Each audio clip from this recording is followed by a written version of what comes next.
Help me reach 1,000 subscribers. Please, like the video and share your thoughts. In the comments, your feedback helps. Make the content better. When I got home, the house was too quiet. Then I heard it, tiny strangled gasps.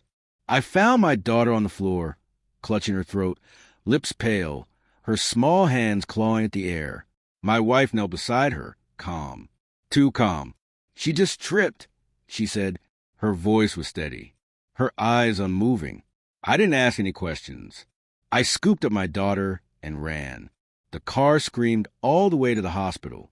A nurse rushed toward us, but when she saw my wife behind me, her face went pale. Her hands shook as she whispered, barely audible, "Why is she here?" Those 5 words hit harder than any siren. I looked at my wife. She didn't flinch. The nurse glanced at my daughter, then at me, and fear replaced confusion. That's when I realized something had been wrong for a long time. They took my daughter for scans. My wife stayed in the corner, silent. Her composure never wavered. The nurse avoided her gaze completely. When I asked, she only said, "We'll take care of your child, sir," and walked away quickly. Hours later, the doctor told me it was strangulation trauma. No signs of a fall. I looked at my wife. She blinked slowly as if calculating my reaction and whispered, "That's impossible." No fear, no shock, only irritation. And then the memories came back. The small bruises I had dismissed as rough play, the way our daughter flinched when her mother's voice rose.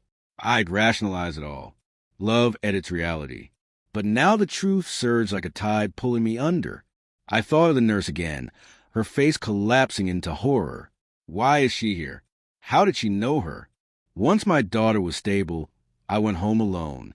My wife said she'd stay at the hospital overnight. I didn't argue. I needed space to think. Through the empty house, every step echoed accusation. I opened her laptop, not out of suspicion, but necessity, fear, dread. Files, private folders, medical reports. Most of it didn't make sense until I saw one header, St. Alden's Psychiatric Unit. Beneath it, her name. She had been a psychiatric nurse. Terminated 2 years before our daughter was born. I dug deeper. Hospital records. A news article.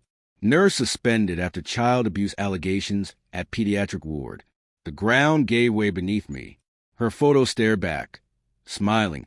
The same smile she had worn when she said she just tripped. I didn't sleep. I watched our home camera footage instead. The ones I'd installed after the first bruises. At 4:17 p.m., the time she claimed the fall happened, I saw her kneel beside our daughter, hand reaching, voice calm, and then the struggle.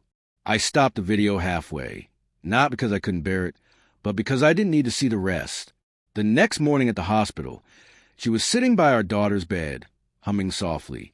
I placed the tablet on the table behind her. The pause frame showed her hand around our child's throat. She didn't flinch. She just stared, breathing steady. Then, quietly, she started to cry.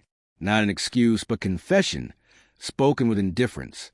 I looked at the nurse who had whispered last night. She stood near the door, trembling again. Now I understood her fear. My wife had done this before, and they had let her walk free.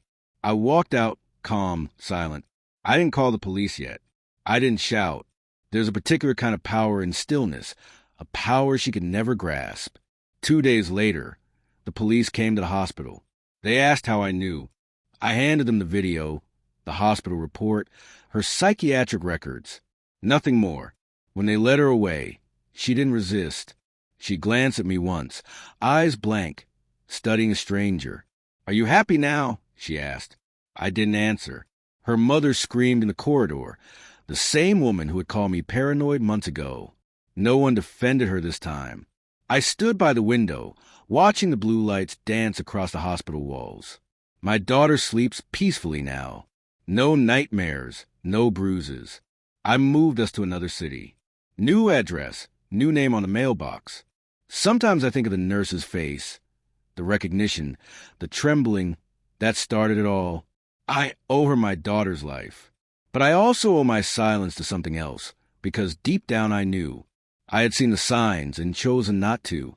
That is the part that never heals, The quiet knowledge that evil lived inside my home smiled in my bed, and I let it.